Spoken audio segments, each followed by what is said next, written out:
Felifeli TV àjààbálẹ̀ làwọn ìròyìn ti wà máa wò lóòrèkóòrè. tó ọpẹ́ ní fọ́lọ́run ọba lánàá, ọba lónìí, ọba lọ́la, ọba tí ó máa bẹ nígbà táyé bá ń jayé, ọba yìí náà ló máa ṣẹ́kù nígbà tí ò bá ní sí tí ó ń jayé mọ́. Èmi ọmọ yín náà ni àbúrò yín, olólùfẹ́ yín, Comrade Quadri Ọláwálé ló ń kí yín lọ́jọ́ ti tòní lórí ìròyìn Felifeli TV. Akọ̀tún ètò ọ̀rọ̀ tó ń lọ, ẹ bá wa kíyèsí, ó ní a tún bọ́ sí lọ́jọ́ ti tòní. Níbo là ń lọ? Ọ̀rọ̀ lórí ṣẹ̀ríà náà ni tí a sọ tì láti ti bẹ̀rẹ̀ lọ́jọ́ ti tòní. Mo kí yín o, ẹ wá nǹkan fìdílé àbí kẹ́ fìdílé nǹkan kájọ fọ̀rọ̀ jomi tó rọrọ̀. Ìwòye tèmi lèmi ń sọ pẹ̀lú tó wà nínú Quran, kì í ṣe ọgbọ́n orí mi ni mo fi ń sọ̀rọ̀. Ìwòye mi nínú Quran ni mo fi ń sọ̀rọ̀ àti táwọn èèyàn sọ. Mo kí yín lẹ́ẹ̀kan sí, wọ́n bá wa darapọ̀ mọ́ ìkànnì ìròyìn Felifeli TV, ẹ bá wa share ètò wa, ẹ bá wa comment, ẹ bá wa share, ẹ bá wa subscribe. Bí tá a ti ń mówó tá a fi ń ra data tẹ́ fi ń wò wá gbogbo ìgbà náà ní tán lápò yín láì ní gbára lákòókò. Níbi ọ̀rọ̀ àsọtì wa, à ń sọ̀rọ̀ nípa ṣẹ̀ríà nílẹ̀ Yorùbá tó dá awuyewuye nílẹ̀ Yorùbá. Oníwá wí, ẹlẹ́yìn wí, oríṣiríṣi àríwísí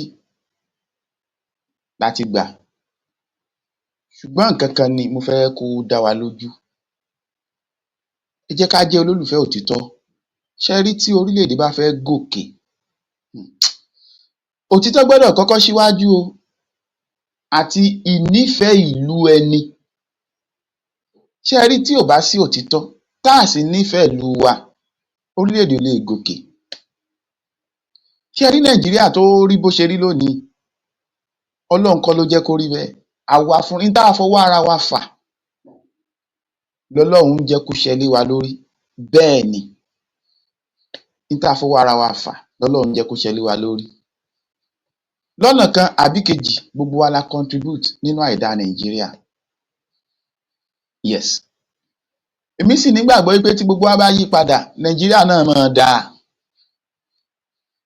Bó tiẹ̀ jẹ́ pé àwọn kan ń pè fún Yorùbá nation, àwọn kan ń pè fún Biafra nation.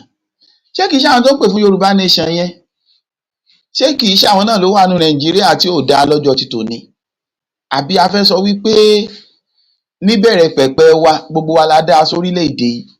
Ẹ jẹ́ ká lọ wò ìdílé kọ̀ọ̀kan, ẹ jẹ́ ká lọ wòran kọ̀ọ̀kan. Ìran kọ̀ọ̀kan ló ń dorílẹ̀-èdè. Nínú ìran kọ̀ọ̀kan la ti mú ẹni tó ń control orílẹ̀-èdè jáde. Yes, nínú agboolé kọ̀ọ̀kan la ti mú ẹni tó ń control orílẹ̀-èdè jáde. Àbọ́lọ́run ló wá fún wa lẹ́ni tó ń control wa lọ́wọ́ ẹni. Ọlọ́run kọ́, kì í ṣe Ọlọ́run. Ìlànà tá a fúnra wa gbé kalẹ̀ òun là ń tọ̀ tí nǹkan fi rí bí eléyìí fún wa. Yes, Ọlọ́run wá gbé lànà tiẹ̀ wá. Àbí ṣé a lè mọ̀ ju ẹni tó láyé lọ́run lọ ni? Béèrè tí mo fẹ́ bi wá nìyẹn, àti Christian àti Muslim àti non-Christian àti non-Muslim. Ṣé a fẹ́ mọ ayé yìí ju ẹni tó láyé fúnra ẹ̀ lọ? Nínú believing Christian, wọ́n gbà pé ẹnìkan wà tó ń jẹ́ God, ìyẹn Ọlọ́run, táwa Mùsùlùmí ń pè ní Allah. Nínú believing Mùsùlùmí, a gbà pé Allah wà. Nínú believing Yorùbá, wọ́n gbà pé Elédùmarè wà. Nínú believing Yorùbá, wọ́n gbà pé Elédùmarè wà. Nínú believing àwọn míì nínú Yorùbá, wọ́n gbà pé Ọlọ́run wà. But in general language tá à ń pè ní Yorùbá, ní tó súnmọ́ jù ní Ọlọ́run. Ta ló wá láyé? Ta ló láyé? Ọlọ́run. Ẹni tó láyé ńkọ́? Oníkálukú ń reason pẹ̀lú bí nǹkan ṣe yé ni. But tá a bá wá reason pẹ̀lú nǹkan tí ẹni tó láyé àtọ̀run sọ, tá a sì tẹ̀lé, èmi mọ̀ pé kò sí nira ń bẹ fún wa. Lápẹẹrẹ nínú Quran, Ọlọ́run jẹ́ kó yé wa pé gbogbo ẹni tó bá ń gbowó èlé ó ṣẹ́bi lé wọn. Ìparun ni owó èlé, ìparun náà sì ni ó máa dé bẹ́ẹ̀ tó ń gbà á. Bẹ́ẹ̀ náà nínú Bíbélì, ègún wà lórí ẹni tó ń gbowó èlé nínú Bíbélì. Yes. Kí wá ní ìjọba orílẹ̀-èdè fi ń ṣayọ̀yọ̀ lọ́wọ́ yìí? Ṣé kìí ṣe owó èlé ni? Láti jẹ́ wọ́n ti wá ń yá owó èlé ní country, ǹjẹ́ country tẹ̀síwájú? Kò tẹ̀síwájú o. Ẹ wò pé mo tún ń bọ̀rọ̀ lọ. Interest rate tí wọ́n ń gbà ní bank ní gbogbo ẹ̀, ṣé ó jẹ́ kí ètò ọrọ̀ ajé tẹ̀síwájú? Ẹ lọ àwọn orílẹ̀-èdè tó láàmìlaka lágbàáyé náà, gbogbo wọn náà ti reduce interest rate wọn, owó wọn, wọ́n reduce ẹ̀. But Nàìjíríà tún ó ń high. Ó ń high. Ẹ jáwọ́ Burkina Faso. Burkina Faso wọ́n láwọn ò gba owó interest mọ́. Láàrin 2 years tí Ibrahim Traore tó operate ní Burkina Faso, GDP Burkina Faso rise láti $18 billion lọ sí $22 billion. Ó kù bí oṣù mẹ́rin kí ọdún méjì Tinubu pé, gbèsè Nàìjíríà increase, GDP wá fall, gbogbo ẹ̀ fall. Ṣé rí yàtọ̀? Bọ̀ níbi Sharia là ń lọ. Bá a ṣe sọ sẹ́yìn tẹ́lẹ̀. Lóòótọ́, ẹni tó bá pe rẹ̀ ní Mùsùlùmí tó sì mọ ohun tó ń ṣe nínú Islam, á mọ̀ yìí pé Sharia language ni, tó jẹ́ language tó common tí Arab gbé wá nínú Quran. Bí law ṣe wà,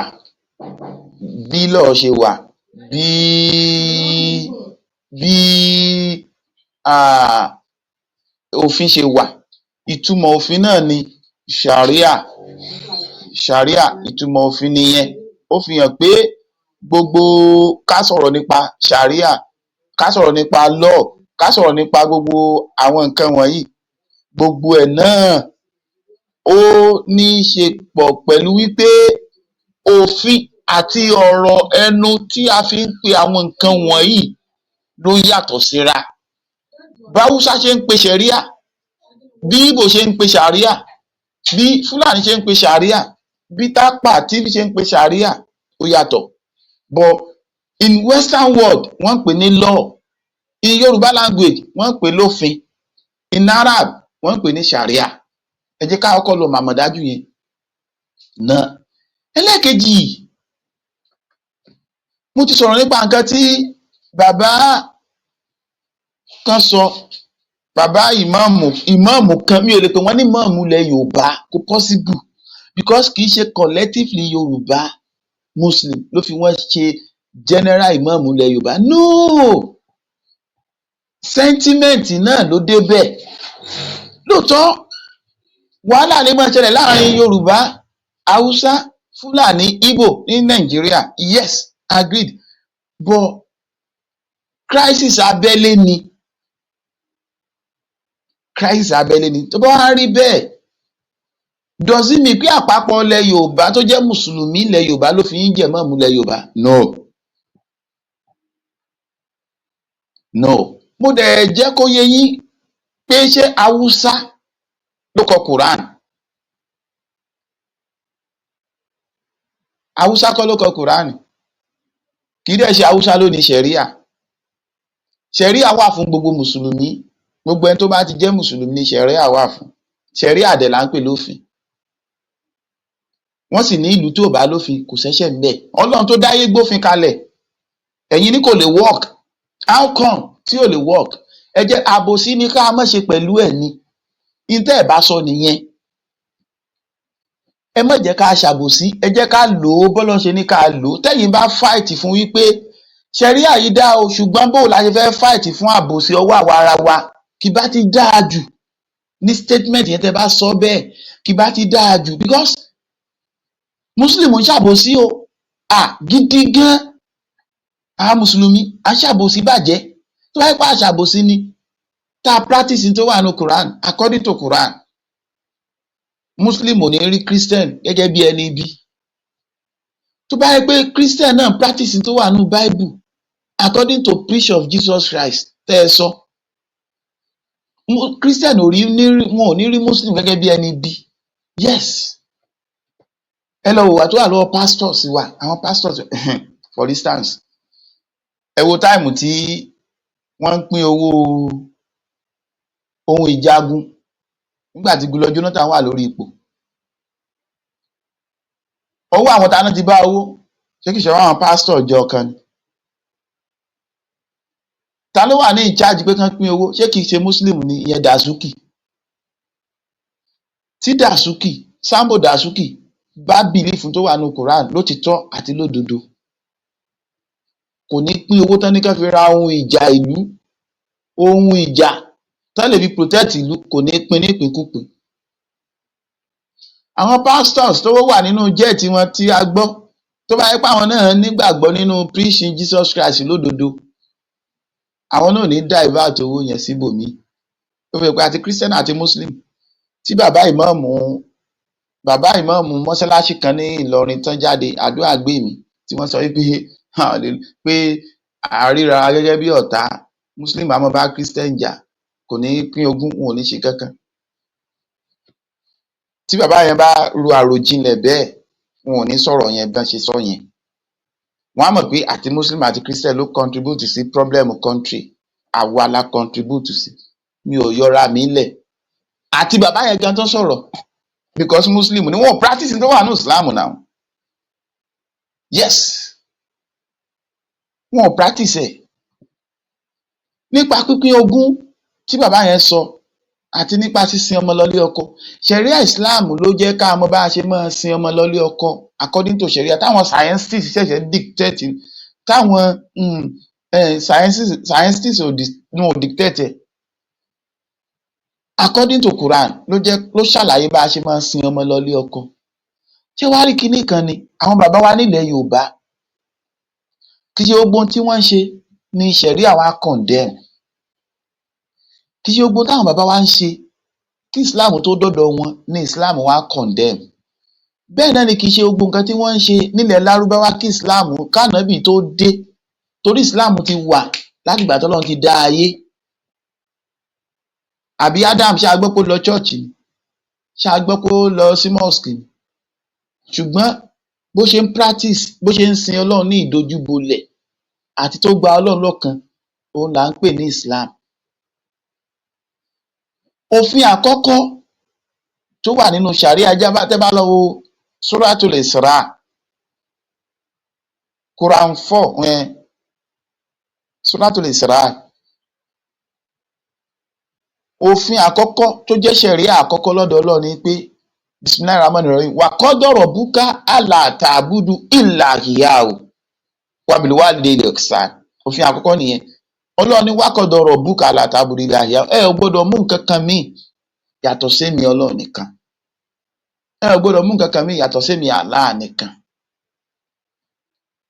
Èmi ní kẹ́ ẹ sìn, èmi nìkan ní kẹ́ ẹ gbà pé èmi ni Ọlọ́run tó dá ayé àtọ̀run àti gbogbo tó wà nínú ẹ̀. Òfin àkọ́kọ́ nìyẹn tó jẹ́ Sharia. Òfin ẹlẹ́ẹ̀kejì wọn á ní wábìlì wálidayni ihsan. Ó ní wípé ẹ ṣe dáadáa sáwọn òbí yín méjèèjì. Kùránì mú káyé o, tí bàbá ń sọ wípé kíní o, ṣé aburú nìyẹn? Ẹ ṣe dáadáa sóbí yín méjèèjì. Ẹ jọ̀ọ́, níbo ni orílẹ̀-èdè ti bẹ̀rẹ̀? Ṣé kìí ṣe ọ̀dọ̀ òbí méjì ní tá a mọ̀ sí Adam and Eve? Ṣáwọn kan náà bẹ̀rẹ̀ orílẹ̀-èdè ni? According to Bible and Quran, Ọlọ́run á ní ẹ ṣe dáadáa sáwọn òbí méjèèjì. Ọlọ́run á ní inna yablugana indakal kibara ahaduhuma aw kilahuma. Tó bá jẹ́ ọ̀kan ló dàgbà sí yín lọ́wọ́ ni àbáwọn méjèèjì, ẹ gbọ́dọ̀ ṣe ṣíọ̀ wọn. Ẹ wá wòde lónìí, ẹ wo báwọn ọmọ ṣe ń ṣe ṣíọ̀ òbí, ẹ wo báwọn ọmọ ṣe ń tako àṣẹ òbí. Ẹ ò gbọ́dọ̀ ṣe ṣíọ̀ wọn, ẹ gbọ́dọ̀ bá wọn sọ̀rọ̀ pẹ̀lú pẹ̀lẹ́pẹ̀lẹ́ àti ìtẹríba, ìyẹn àwọn òbí wa méjèèjì. Ọmọ mélòó ló ń bóbi ẹ̀ sọ̀rọ̀ pẹ̀lú pẹ̀lẹ́pẹ̀lẹ́ báyìí àti ìtẹríba láwùjọ lónìí? Ẹ ti ẹ̀ wọ̀dọ̀ ẹ̀yin tẹ́ wà lókè òkun, ibi tọ́mọ ti ń pọlọ́pàá tó fi mú bàbá ẹ̀, àbí? Ṣé tẹríba nìyẹn? Kùránì wa ń jẹ́ kó yé wa pé ká tẹríba fún wọn, ká ṣe wọ́n pẹ̀lẹ́, ká kẹ́ wọn, tó bá jẹ́ àwọn méjì ló dàgbà sí wa lọ́wọ́ ká kẹ́ wọn ṣùgbọ́n tó bá jẹ́ ẹyọ kan ló tún kù sí wa lọ́wọ́ ká tún kẹ́ tó bá ti wá kú tó bá yẹ pé wọ́n ti dàgbà débi tí a ò lágbára àti gbé wọn mọ́ torí pé ńgbà táwa wà kékeré àwọn máa ń gbé wa pọ̀n àwọn ni wọ́n gbọ́ ṣáwa lè pọ̀n òbí wa báyìí kẹsẹ̀ wọn máa yọ ọlẹ̀ á lè pọ̀n wọn Ọlọ́run á ní ká máa ṣàdúrà fún wọn pé ìwọ Ọlọ́run o bá mi kẹ́ àwọn òbí mi ju bọ́n ṣe kẹ́ mi lọ nígbà kékeré ìwọ Ọlọ́run bá mi kẹ́ àwọn òbí mi ju bọ́n ṣe kẹ́ mi nígbà tí mo wà kékeré ìyẹn nígbà tí wọ́n bá ti dàgbà a lè fún wọn lọ́mú mọ́ a ò lè pọ̀n wọn a ò lè wẹ̀ fún wọn mọ́ ṣe tọ́ a ò lè yes bọ àwọn nígbà àgbà táwa wà kékeré wọ́n kẹ́ wa dáadáa wọ́n pọ̀n wá sẹ́yìn agboru ẹ̀yìn a ṣe mọ̀ ṣẹ̀ríà ni mò ń ròyìn ni mò ń sọ yìí o tó wà ní Kùránì yìí o Ọlọ́run wá sọ wípé tó bá tún ti kú ká tún wá máa ṣàdúrà fún wọn náà again pé Ọlọ́run bá wa tẹ́ wọn sáfẹ́fẹ́ rere bá wa kẹ́ wọn bá wa gẹ̀ wọ́n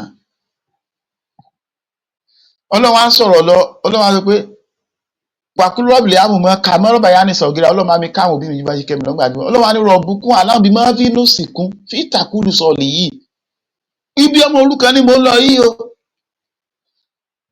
òbí tó bá kú tó jẹ́ wípé ó fi àwọn mọ́lẹ̀ sáyé táwọn ọmọ yẹn wá kéré ìwọ tó bá jẹ́ next of kin òbí yẹn bóyá ẹ̀gbọ́n ló jẹ́ sóbí yẹn tó kú ni bóyá àbúrò ló jẹ́ sí ni táwọn ọmọ tó bí yẹn bí tí wọn ò tí ì dàgbà láti lè handle ogún wọn bá wọn mú ojútó ogún yẹn má jẹ́ níjẹkújẹ má jẹ́ níjẹwọ̀bìà ẹ wo bá ṣe ń pín ogún lónìí ẹ wo bá ṣe ń jẹ ogún níjẹwọ̀bìà lónìí Kùránì mò ń káyọ tó wà ní Kùránì mò ń sọ yẹn ẹ wo bá ṣe ń jà sí ogún pínpín lónìí ẹ wo bá ṣe ń jà sógún ilẹ̀ oko ilẹ̀ ilé ilẹ̀ gbogbo ẹ wo bá ṣe ń jà sí lónìí ṣẹ̀ríà ìsìláàmù dẹ̀ gbé wá bá ṣe máa pín tí ò ní síjà ibi tọkùnrin bá ti ń mú ogún méjì obìnrin máa mú ẹyọ kan kí nìdí ìdí ni wípé ọ̀nà méjì lobìnrin ti máa jẹ ogún obìnrin á jogún lọ́dọ̀ bàbá á tún jogún nílé ọkọ tó lọ ó wá jọ́nà méjì so kọkùnrin náà jẹ ogún kọkùnrin máa mú méjì kóbìnrin máa mú ẹyọ kan ẹ wo bọ́lá ṣe pín nínú Quran déédéé ẹ wá láǹtà àní bàbá tó sọ̀rọ̀ yẹn máa sọ pé ẹ takò ṣẹ̀ríà pé kò lè wọ́ọ̀kì ilẹ̀ Yorùbá ìyẹn àáfàá kan nílọrin torí àáfàá kan lèmi á pè yín ẹ kì í ṣe mọ́mú ilẹ̀ Yorùbá àáfàá kan lèmi á pè yín ṣé bí Quran lèmi ń kà yìí àbòsí ìdí ẹ̀ ní kẹ́ ẹ jẹ́ ká yọ kúrò ẹ láwùsá ẹ ní lókè ọya ṣé haúsá ṣé gbogbo táwùsá ń ṣe wọ́n ṣe pẹ̀lú ẹ̀tọ́ ni ebi àwọn náà ń ṣàbòsí ń tẹ́ mọ́ sọ nìyẹn ẹ sọ pé ṣẹ̀ríà dáa ṣùgbọ́n ṣáà ní ṣàbòsí sáwa ara wa àbòsí ìdí ẹ̀ lẹ̀ bá sọ pé ká yọ kúrò ká practice ẹ̀ bọ́lọ́ ń ṣe sọ gangan kẹ́ ẹ wá ò bóyá gbogbo ayé mọ kàn bóyá wọ́n mọ gbà wọlé àbí wọn ò ní gbà wọlé nítorí kẹ́ ẹ sọ nìyẹn kí n tó tẹ̀síwájú ẹ wá ń play fídíò bàbá kan nìbàdàn tó ti jẹ́ mínísítà rí láyé ìjọba Buhari ẹ bá ń play ọ̀rọ̀ tán sọ ẹ bá ń play ẹ̀.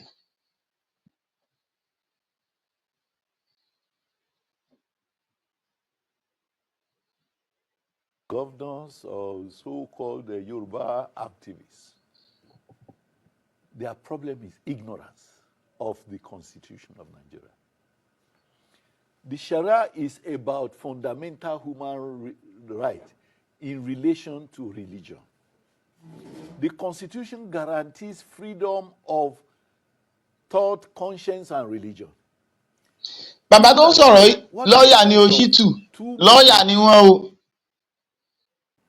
Going lọ́ọ̀yà ni wọ́n o. In the mosque under Sharia law, when they want to divorce, you ask them to go to a customary court, which may be completely made of even Christians or animists or people who do not understand the law under which these people got married. Common sense dictates that the law under which you marry should be the one to be used in deciding on your divorce. Yes. Not only divorce. Accepted, but was it like this before? Were these Sharia courts in existence in the Southwest? Let me tell you, in Oyo State, there had been Sharia panel and in Lagos State for more than 10 years. What crisis has it caused to anybody? Has any Christian or non-Muslim been drafted to a Sharia court The spread to Ekiti and other states. Are is there what no is- Muslims in Ekiti? These constitutional fundamental religious rights are inherent in you as a human being. Whether in Ekiti, whether anywhere, people have a right to determine under which law they manage their affairs. So I expect that the Muslim communities in those places will take, the governments or, people trying to disturb their peace to court. It's about constitutional rights. Are there no opportunities for mature political? Well, it is the arrangements to deal with immaturity. this? It is the immaturity and intolerance of non-Muslims who hate everything Islam. Otherwise, even in the north, are there no Christians in the north? Has any Christian in the north been drafted to any Sharia court? No. How does the Sharia court in Plateau or in Niger or in Nassau, where there are many Christians, how has it affected them negatively? How has it created crisis in those states? It is sheer intolerance and hatred and bigotry on the part of... Is this so? They may not consider it that way anyway. Well, whether they consider, we can perhaps- see that, because it is none of their business.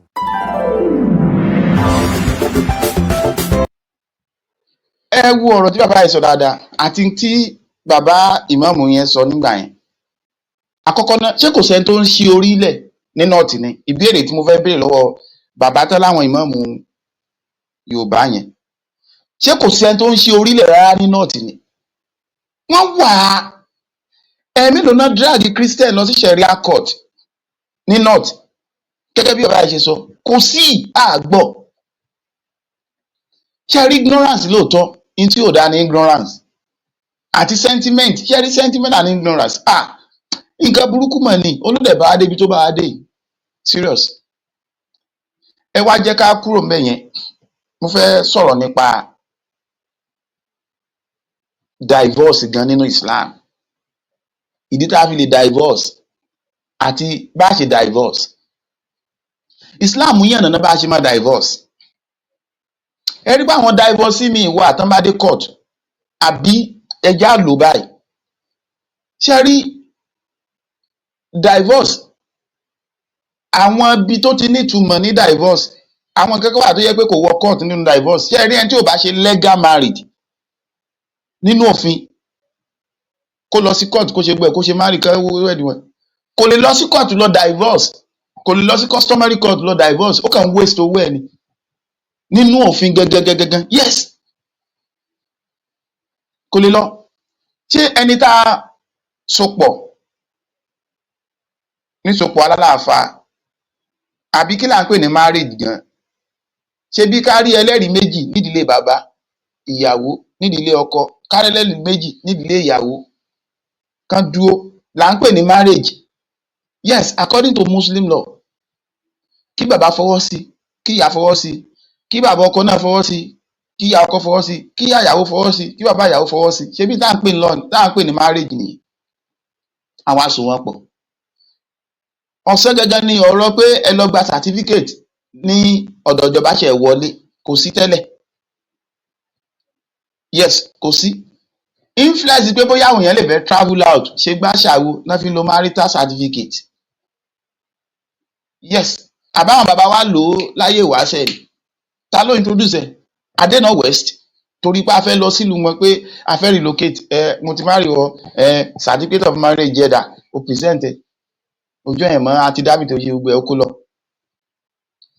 Ṣé ẹni tá a bá fẹ́ kọ̀yàn, bá a ṣe ń marry nìyẹn. Àkọ́kọ́, ẹ rí pé àwọn bàbá wa nígbà wáṣẹ̀, wọ́n máa fọmọ dọ̀rẹ́, alárinà ó wà, gbogbo ẹ̀ ó wà. Islam ò condemn ẹ̀, Islam fẹsẹ̀ rinlẹ̀ pé bó ṣe yẹ kó rí nìyẹn. Because tá a bá fẹ́ ẹjẹ́ aláròjinlẹ̀, Islam ò condemn ẹ̀. Ẹ rí pé bá a ṣe ń marry láyé ìsìn kò dáa. Wọ́n kàn pàdé ara wọn lẹ́sẹ̀ títì ni wọ́n dẹ̀ fúnra wọn lóyún, wọ́n gbéyàwó sílé náà nìyẹn.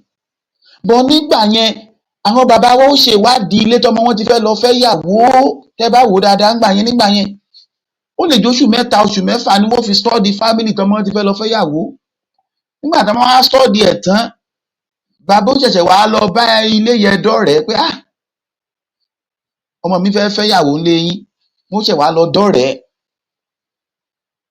ọmọ tó fẹ́ fẹ́yàwó fún ò tí mọ̀ pé wọ́n fẹ́ fẹ́yàwó fún nǹkan kò tí ì mọ̀ pé wọ́n fẹ́ fẹ́yàwó fún ìyẹn lọ́mọ ọkùnrin tó fẹ́ fẹ́yàwó fún kódà ọmọ obìnrin tó fẹ́ fi lọ́kọ kò tí ì mọ̀ pé wọ́n fẹ́ fi lọ́kọ nígbà tó máa ń rí i pé ilé yẹn dáa gbogbo nǹkan níyanjú wọ́n ṣẹ̀ wá sọ fọ́mọ wọn pé ọmọ lágbájá ó sì wù mí kó fẹ́ o àwọn báyẹn ti ṣiṣẹ́ kan síwájú nìyẹn Islam ò takò bó ṣe yẹ kó rí nìyẹn ẹ rí i pé Ọlọ́run ti fún àwọn bàbá ńlá wa lóye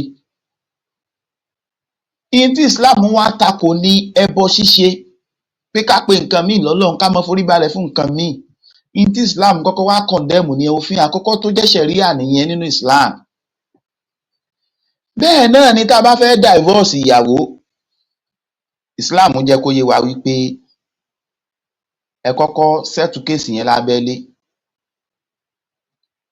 tí wọn ò bá wá rí yanjú lábẹ́lé ẹ pe àwọn àáfàá jókòó ẹ ka òfin Ọlọ́run fún wọn ìdí tán fi lè kọ̀yàwó sùúrù tá a gbọ́dọ̀ ṣe pẹ̀lú obìnrin ẹ jẹ́ kóbìnrin mọ̀ sùúrù tọkùnrin gbọ́dọ̀ ṣe kán jẹ́ kọkùnrin mọ̀ kán wá dá ẹjọ́ yẹn bó ti tọ́ àti bó ti yẹ tán máa láwọn ò gbọ́ ṣẹ̀ríà Islam ṣẹ̀ṣẹ̀ wá gbé wá wípé obìnrin yẹn máa lo 4 months ní àkàtà ọkùnrin yẹn ọkùnrin yóò mọ fún ní jíjẹ yóò mọ fún ní mímu yóò mọ fún ní gbogbo ohun tó fẹ́ fún 4 months ṣùgbọ́n kò ní súnmọ́ láàárín 4 months yẹn ó ṣeé ṣe kínú ọkùnrin yẹn yọ àbí kínú obìnrin yẹn yọ kan bẹ̀ra wọn ẹ rí i pé ṣẹ̀ríà ò tó fọwọ́ sí pé kán túká gan ó ní kóbìnrin yẹn tún lo 4 months nílé ọkùnrin yẹn kó wà lábẹ́ ààbò ọkùnrin yẹn fún 4 months kọkùnrin yẹn máa fún jíjẹ kó máa fún mu kó máa gbé bùkátà lórí ẹ̀ tínú wọn ò bá wá kónú láàrin 4 months yẹn ní ṣẹ̀ríà ẹ̀ṣẹ̀ wá sọ pé kan tú wọn ká kan máa lọ finally tán máa wá túká tán lọ finally tán máa tún wá padà wúra wọn lọ́jọ́ iwájú ṣẹ̀ríà ṣẹ̀ṣẹ̀ tún wá gbé wá pé kọkùnrin yẹn ṣẹ̀ṣẹ̀ rìmárì ẹ̀ kó tún sanwó orí ẹ̀ kò lẹ́tọ̀ọ́ sí mọ́ kódà kó jọ́jọ́ kan ni wọ́n fi túká after 4 months yẹn tán wá sọ pé tọ́ àtúnyín ká lónìí o tó bá wá padà wúra wọn lọ́la lọ́jọ́ kejì ọkùnrin ó ṣẹ̀ṣẹ̀ tó sanwó orí tuntun míì ní ẹ wo ẹ̀tọ́ ṣé gbogbo òfin tí mo wá ń kalẹ̀ ṣe Haúsá lónìí ni ṣé Fúlàní lónìí ni Haúsá kọ́ lónìí náà Fúlàní kọ́ lónìí náà ṣẹ̀ríà Ọlọ́run ni káwá mọ lórí ṣẹ̀ríà yẹn láwùjọ wa báwo làwùjọ wa ò bá ṣe rí lónìí báwo ni ilé kọ̀ọ̀kan ò bá ṣe rí Islam ló ṣàlàyé fún wa bá a ṣe máa tọ́ ọmọ tó bá ti wà bá a ṣe máa báyàwó wa sùn ó wà nù ṣàríà Islam ẹ̀rọ bá a ṣe máa fẹ́yàwó mo sọ yìí bá a ṣe máa kọ̀yàwó ni mo tún sọ yìí bá a ṣe máa báyàwó wa sùn ó wà nù ṣàríà Islam yes ó wà nù ṣàríà Islam tó bá doyún tán bá a ṣe máa tọ́jú oyún ó wà nù Islam ó wà nù Quran bá a ṣe tá a bá wá bí ọmọ tán bá a ṣe máa tọ́ ọmọ yẹn ó wà nù Islam ó wà nù Quran yes tọmọ yẹn fi máa wúlò fà rẹ̀ tó máa fi wúlò fà àwùjọ àwọn ọmọ mélòó ló wá wúlò fà àwùjọ ọmọ lónìí ọmọ mélòó ló wúlò fà wọn lónìí gbogbo ọmọ ló ti di yahoo yahoo gbogbo wọn ló ti di olóṣó gbogbo wọn ló rìn òwò jáde gbogbo wọn ló ń kọpí àwọn western world tó ń rìn òwò jáde tí wọ́n wọ pátájó ní club kiri yes ṣé kò sí ilé aṣẹ́wó ní Kánò ni ṣé kò sí ilé aṣẹ́wó ní Sókótó ni ṣé kò sí ilé aṣẹ́wó ní ilé aṣẹ́wó wà ń bẹ náà yes náà ilé aṣẹ́wó wà ń bẹ ẹ wo ẹjẹ́ á kúrò lórí sentiment ignorance ń pa wá kúlẹ̀ Yorùbá ẹjẹ́ á lọ yíwà ẹjẹ́ á lọ sentiment kú àti Muslim and Christian àti gbogbo wa ignorance ń pa wá ignorance ní problem tá a ní àti sentiment tá a bá lọ yọ kúrò ń bẹ ẹ ká sọ̀rọ̀ níbi tọ́rọ̀ wà ká sọ̀rọ̀ níbi tọ́rọ̀ wà gbogbo àwọn customary court tí wọ́n dálẹ̀ àwọn olóhùn dájọ́ ń bẹ̀ kí náà fi ń dájọ́ lé wa lórí ń bẹ̀ ṣé kìí ṣe ideology àwọn kan ni náà fi ń dájọ́ ni ṣé kìí ṣe ideology west náà fi ń dájọ́ ní customary court ni ẹ wò ẹ jẹ́ àkó lórí ẹ̀jà rí ànílì jù báyìí lọ àtúkọ̀tù ní lórí ọ̀rọ̀ ṣẹ̀ríà àtúmákọ̀tù wa ànílì jù báyìí lọ ẹ ṣeun ìmọ̀ ẹ̀wọ̀n yín àbúrò yín náà ní kọ́mìkọ́dù Ọláwálé ẹ ṣeun ó dàbọ̀.